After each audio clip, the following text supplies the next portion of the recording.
We're live. Hello, and Hey. welcome back again to this show that I, for some reason, forgot the name of. It's TA Monday. Yay. Wow. Great job, Phil. Yep. Super tired. Um, The weekend was unkind to me. So it's TA Monday. We're gonna do the classic or the standard or the regular stuff. We're gonna look at Bitcoin. We're gonna look at the overall macro perspective, the market, everything, kind of what's going on in the background to kind of figure out where we might expect things to move. Um, expect, not know. But first, I want to shout out to Rob. It was his birthday yesterday, so happy 48th birthday. only in my face. Only in my bones. Am I 48? In my I say that. No, bones. that's an insult to most 48-year-olds. But yeah, thank you. Okay, he's not 48. Okay. He's 58. Yeah, he's 98 years old now. Like he's his grandfather's Yoda. Either way, you're missing the ears. Oh So no, all right, let's see. they're under there. They are okay. Yeah, Imagine if you just lift that and just go. just fold them out. They just fall out. Right. Okay. Let's see. I've lost my way on StreamYard for some reason. There we go. All right. So I made some notes after the previous week, and because we were talking about what Bitcoin might be doing for this week, because we had the breakout from this long-term trend line. We had kind of a sideways move, which is still occurring, right? We were expecting something like this, and currently it is correcting down a little bit to the middle Bollinger Band, which was something that we did mention last time, that we thought that we might see Bitcoin kind of trying to reset some of the indicators a little bit. It usually, and I think we also talked about how a correction doesn't necessarily have to be a downtrend. It can be a sideways move until it just takes a little bit longer for indicators to reset in a sideways move. And a sideways move for me feels like a good time to accumulate sometimes. But we're going to kind of go over why we think that may not be the case or might be the case. Because for some reason, I think we're both, Rob, I think you and I were both bullish and bearish at the same time, which Yeah, is super annoying. It is very But annoying. But it's also realistic, and maybe for me personally, it's just PTSD from 2019. But watching Bitcoin run from, I was caught way well up in the FOMO in 2019. I didn't buy too high, but it was very apparent that it's like, okay, yeah, I didn't buy the bear market enough, and then I bought a lot of the pullbacks, but I was buying the pullback from 14k down to about 9,500. So I had a lot of buys around 95, 96, 9700, that kind of range. right. But then I'd spent up pretty much everything, and then it dropped below 7k. So it's just this thing to bear in mind that we can go, as we've talked about for the last few weeks, really. There's no real knowing how high this can go if markets do continue to just sort of melt upwards at following. You talk about corrections in time. We've had a year of downtrend, a year of really solid, brutal downtrend. Like there's a lot of will even if there's not necessarily sentiment, there's a lot of will for a bounce, and if that bounce starts to come, and then it becomes a self-fulfilling prophecy, because though that increased price action drags in the buyers who've been waiting on the sidelines. And for sure. Now does the big picture, the big picture is, we're going to say the same kind of every week, the big picture does not look good. It's maybe signs of the miraculous soft landing that Jerome Powell sort of wants to accomplish. There are some signs saying that, okay, maybe it's kind of possible. Others saying you've absolutely screwed this in a big way and it's going to really, really bite you. And Yeah. I'm kind of leaning towards the second one because I Right. think things are pretty broke. But I also Yes. accept it could take a year for this to play out, and Yeah. Bitcoin can do, or crypto, any market can do some really crazy things in a year, and we could have some significant upwards price action and a real relief bounce that is a sign of what Bitcoin's fundamental strength. That over time, yes, it will get scooped up and it will get just hoarded away, and there'll be less and less to buy, and that will naturally push the price up. Right. And But I mean, at some point, there will be an ungodly pullback because it happened in the last bear market. It happens in this bear market that 40-50% drops are not bearish necessarily long term. They're buying opportunities, and if you bought right. every 40% drop in the last few years, your cost basis would be pretty low right now. Yeah. I mean, just looking at the chart overall, I mean, the top was the downtrend started a year and a half ago, basically, almost. And just looking at this, yeah, okay, maybe you did want to, maybe this is like the ultimate bottom, but that doesn't mean that if Bitcoin moves around in this range here that it did before and it kind of stays there for another year, it doesn't mean that you should sit there and wait for it to come back down all the way to 15K or whatever. Yep. It's because then suddenly you're waking up one morning and Bitcoin has pumped 36% in one day, or something like that, and it's up at 35K, and you're like, God dang, I should have bought at 23, right? Yeah. So again, every time we do this, I keep telling people, find a range, try to buy like below the halfway line on that range, and you should be fairly happy, right? It's just why I do it. But yeah, I mean, just looking at it, comparing this, look, Yeah. we had this. This is the same thing, right? We had a quick bottom type thing, and then this was still a good buying. This was still a good place to buy, and same thing here. Yeah, this was better, but if you're only going to sit around and wait for that every time, I have a hard time seeing that being a successful strategy for anyone, long term, short term, whatever. If you DCA over 2018, 19, 2020, your average buying price will be somewhere in the region of around $8,500. And Right. we're currently sat at 23. That's a tripling of your money by doing nothing but blind DCA. That included buying the peaks. That included buying everything. Like, you had so much time to average in at a cheap price. And it's like Bitcoin has this very typical history of having an amazing year, then a really crap year, and then two very boring years. And that's we've had an amazing year. We've had a crap year. Yeah, we may have 2 years of just dullness unless something really fundamentally changes, and that dullness will seem very exciting at the time because it will have really huge rallies, it will have new narratives, it will have altcoin, there's going to be multiple altcoin seasons where several coins will break new all-time highs, whilst other completely other coins are just crashing into the dirt. Look at the success of DeFi, and the DeFi has been down and accumulate, in a brutal drop, but really being in this long-term accumulation where the crap money has been, the bad projects get washed away, the good projects remain, they have an accumulation, and I'm sure there'll be another DeFi pump, and it will be a much stronger one than the previous one.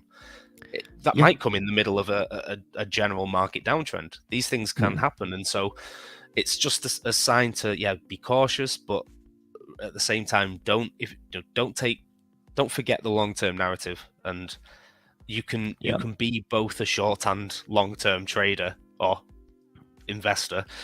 You can be a short-term trader and an investor at the same time. You don't have to. You can just DCA or hold money for dips whilst saying, okay, I'm going to take some profit off the table here. My 2021, my late 20 to early 2021 plan was I just sold my house towards the end of 2020, so I had cash sat there to buy. I didn't know I didn't know whether it was a really good time to buy, and this was on the back of a breakout. The breakout from sort of 9K all the way up to to 60,000. And when it starts to move upwards, it's very, very difficult to say, oh, what's, do I buy? Is it going to come back? Who knows? As it turns out, yeah, you had plenty of opportunity to buy later in the year at 30k, and then the year after you had an opportunity to buy under 20. So Yeah. patience always comes in. But because I had this pot of cash sat there, what that allowed me to do was to be quite aggressive as a trader. And so what I Yeah. was doing was trading, degen leveraging, not really, but like I was never overexposed because I had this pot of cash aside. So I had a rule that if a trade went bad, all I would do would simply close it and buy the equivalent amount as a DCA and get in cash. And so in doing so, all I would ever do would be to buy spot Bitcoin slightly higher than I actually did. And so that's a perfectly valid method if you're only trading coins that you believe in. If the trade goes bad and you missed a stop loss, or you didn't set it right, or you for whatever reason, you can just roll that into your long-term holdings and okay, let's start with a new trading pot. And it's a very, very effective way of accumulating if you can profitably trade, but sometimes get wrong, but don't want to sacrifice that entry. Yeah. No, just notice what Jay said here, and he says that's why it's always good to have different accounts for different type of investments. And always good to have a cold storage pot. Yeah, this is kind of what yeah, it's kind of what I keep talking about me doing things in threes, right? So I tend to split up everything I do in three parts. So for example, in terms of different accounts for different types of investments, I have one that is a trading account, one that is just a long-term storage thing, and one where I just hold stable, like I just hold funds that are ready to deploy, basically. That's my three legs of the stool for that. So and that's great because even if if you have a long-term thing or a long-term account, that you don't, even if there's a bear market and even if there's a whatever might happen, you don't really poke around with that. You let that run at least one cycle, which is generally 4 years or something like that in the crypto space, due to the Bitcoin halving and all these things. Like you said, we have one great up year, one rough down year, and two boring sideways years, right? And that's generally historically correct, right? So that at that point, like you said, if you bought during the bear market or DCA'd, or let's say when you bought during the bear market, or the two boring years of Bitcoin, previous bear market, you would have had a DCA price of maybe, what could it be, 10, 12k, something like that, 10k something. It was about 8.5. I worked out to be for okay. Yeah. Okay. Cool. 1920. Yeah. All right. So it's 8.5k, and now we're in the same positions, cyclical, same place in the cycle, right? Basically, give or take. And right now, even when we were at the bottom, the ultimate bottom, we were still up 100% from 8.5k, basically, right? So something like that. So let your long-term stuff just ride the cycles, and then if you maybe let it run for 1.5 cycle, that's kind of a thought that I have. You buy the bear market, you let it pump up, and you let it fall down, and you accumulate more in the next bear market, and then you come up to the top, and then you sell your first bear market position, and you keep your second one, and then you just reaccumulate for the next bear market. That's something I kind of like, where it's like, so you don't have to swing trade it all the way from the top to the bottom every time. You can hold it for a whole cycle. But that's just an idea I have for me. But I like that, and being able to have an account where you can trade all the time, because you are like us and you're addicted to the shit. And you're just sitting here like, TA.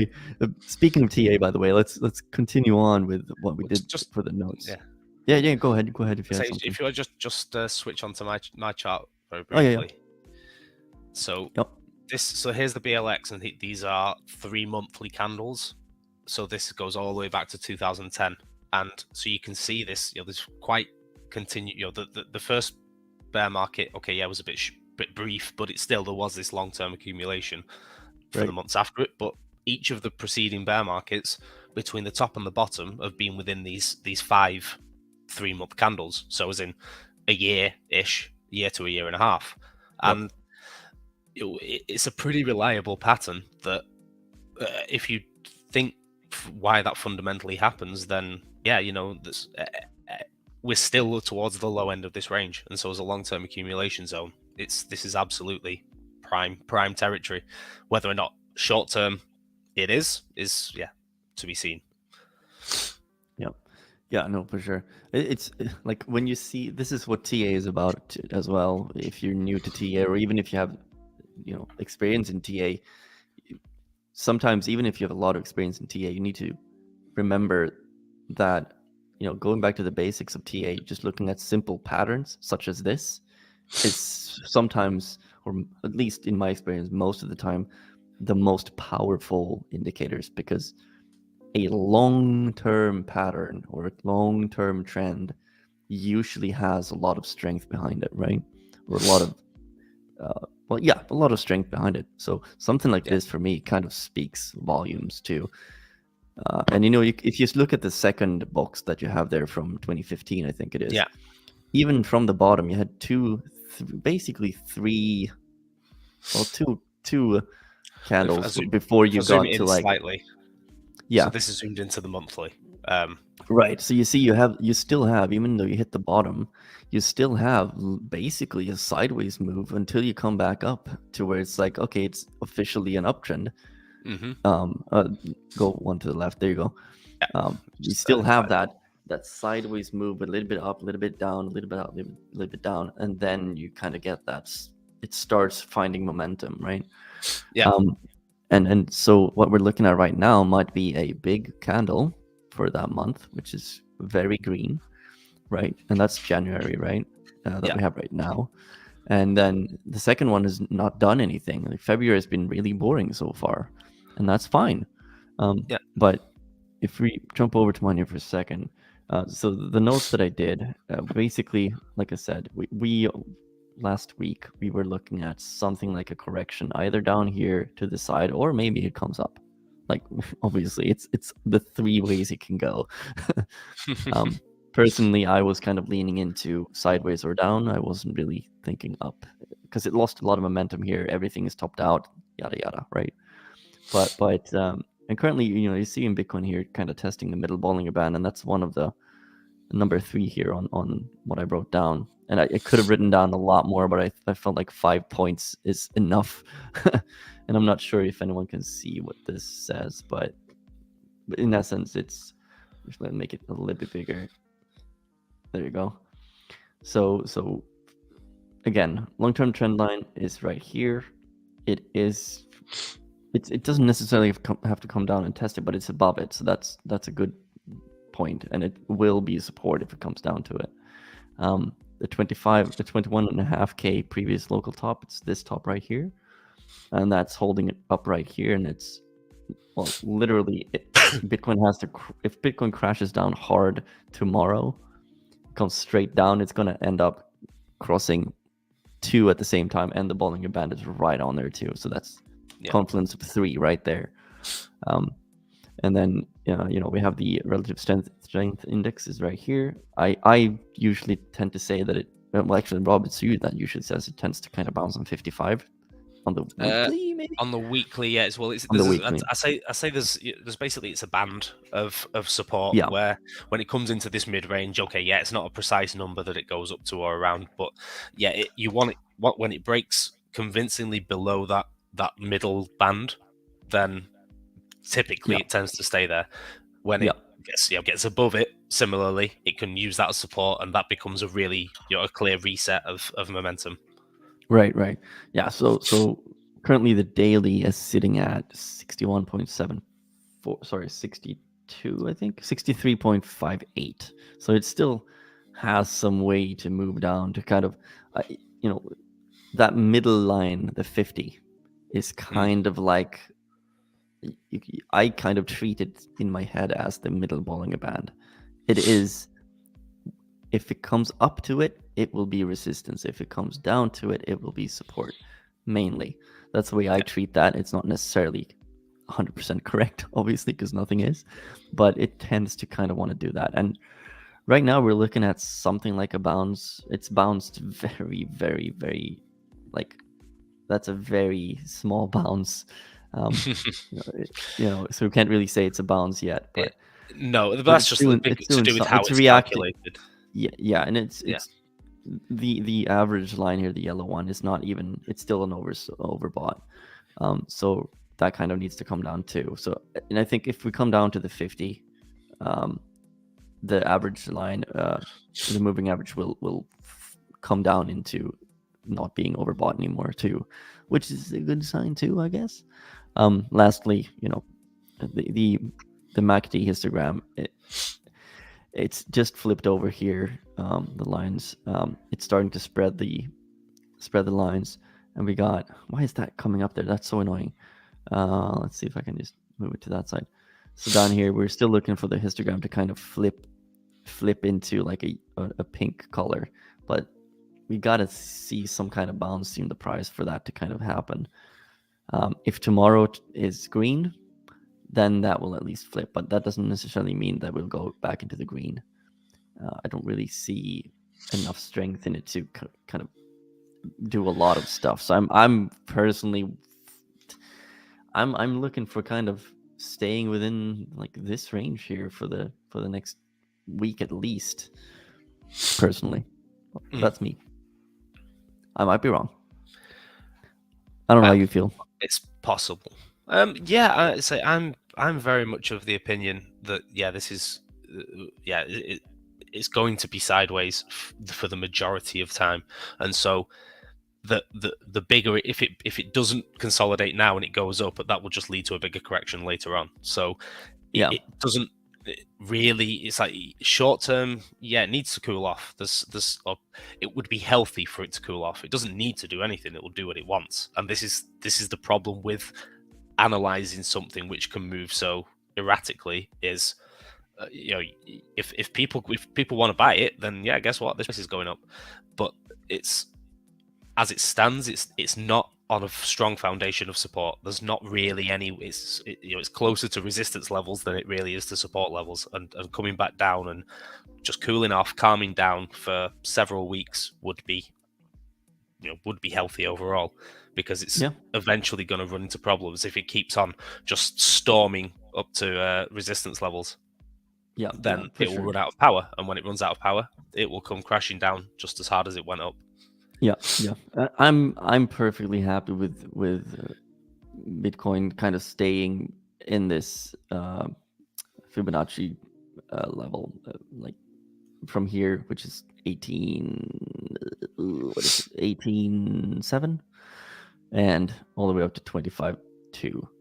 Like I'm perfectly happy with this staying here for the next quarter, for all I care. You know what I mean? Maybe then even the weekly stuff has time to reset all the way to kind of bounce on a middle section or something like that.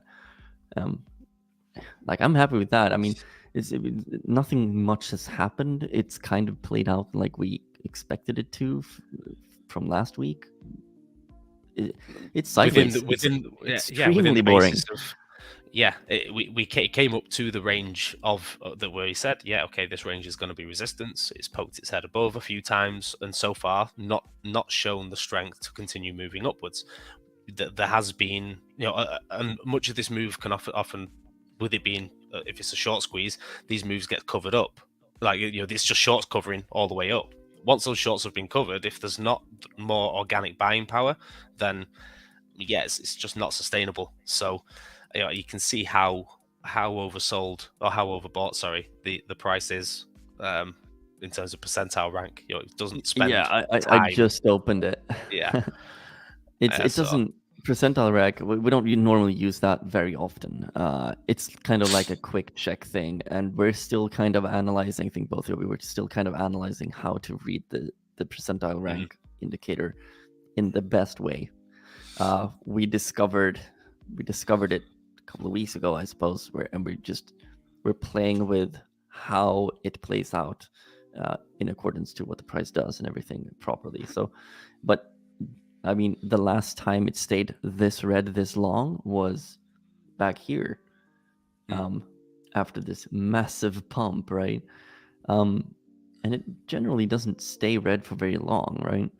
And I've also noticed, and this is possibly not the right way to look at um, It, this indicator, but honestly, seeing things like this, you see the price going up, higher highs here, but the percentile rank is going down. So it's the first peak showed you red, and then it comes down, and then it comes down, and generally after it starts coming back down under this orange stuff, things just go. Uh, so, and I think that showed it's even better on the weekly. yeah. No, not As on this, on the BLX. Sorry, I just need to check this so I don't say anything stupid. Well, yeah, Let's see. but you can see on the long term, because of how far zoomed out you are, Yeah. on the big picture, we are still miles away from that peak. Oh And yeah. this is where we come in and say that there is a lot of fuel to go higher if Yeah. the money really wants to buy into it right now. And Yeah. this is not a good time to invest into risk assets. Now, it's obviously a thing that's up for debate whether Bitcoin is a risk asset or not. Mhm. If you understand its properties, then maybe not. If you are a hedge fund manager, absolutely it goes in the pile. This is the risky stuff that we don't overexpose ourselves to. And the market Yeah. is not in a risk off on position. And that can be seen from the relative strength of the big plays in the traditional market versus the smaller plays. You know, the Dow Jones is still sort of relatively outperforming the larger, the smaller stock markets. There is a hierarchy of risk that's going on in the market, and crypto is still definitely sat in the risky pile, and it will be. You know, it will take a while for that confidence to really return and see big money coming in. Yeah. And at least looking at weekly, for example, here, Rob, the MACD did actually kind of bottom out. I suppose you could call this the MACD flip. Yeah, but and that's I think I it is don't really pretty mess with clear it that much on the weekly, to be honest. It's a good reversal tool in terms of when the histogram goes light, you know, when the bars are converging, then it's a good sign of reversal. So, you know, there as we see that first green candle on the histogram, that's something to watch. If you start to see that, you know, that coming down to neutral, then, you know, their early warning in the next 2 or 3 weeks that, yeah, this momentum has played out. Now, Yeah. it's where there's a bit of an anomaly here, and this is, you know, where the TA can sometimes let us down, is that ultimately the bottom was in June. Even though we had a leg lower, that leg lower was fundamentals driven. It was, you know, it was that was the FTX. FTX crash So for sure. if FTX had never gone under and we were at this exact same price, would we be talking about being overbought? No, we'd be talking about being neutral and ready to potentially move higher after a long period of accumulation. So Yep. maybe that's where we are. We've just U-shaped. You know, we've just done that inverse bar back up to where we should have been anyway, and now people are realizing, oh dear, not much Bitcoin going around. And if Yeah, traditional markets don't supply crunch collapse, is the real deal. then, oh, definitely. That's something a lot of people kind of don't think that much about. People talk about it, but I don't think people realize what happens when there is a supply crunch, right? Mm. If there's no Bitcoin on exchanges to be traded, you know, it's not going to be much resistance for the price to fly up, because there's not going to be a lot of people selling because there's not much Bitcoin. And when you have that at the same time as more people coming into the space or wanting to get in, suddenly you have, this is why you get these explosive moves after bear markets, right? Either way, Rob, I wanted to let you kind of, because you had, I think you prepared something with a DXY, just real quick or something like that. Oh, only real quick. If you want to touch on that. Yeah, go on then. We might as well while we're here. I'll Yeah, just have to for get sure. it back because I was looking. Why at is that, your but screen not so wide anymore? What happened? Oh, it's there it sat is. I'm doing implication. So here you go. Here's the full Monty. It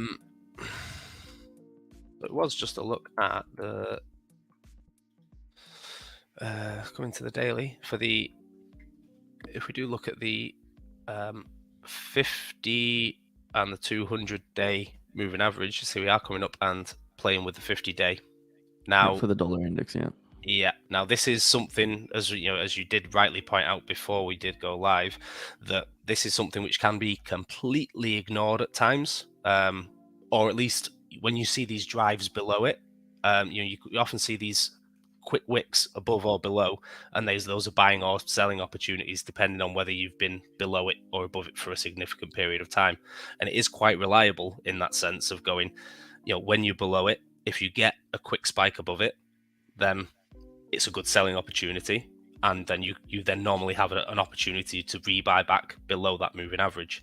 And on the run up from 2020 to 2021, or mostly 2021, sorry, you can see this behavior where you had these sort of quick movements below that were very quickly bought up, and then used. The moving average was used as support as it moved up until it had that total reversal. And now you see we've spent a long time away from it. We did get one sort of attempted test back in in January, but not so much. But now we are turning around and testing it.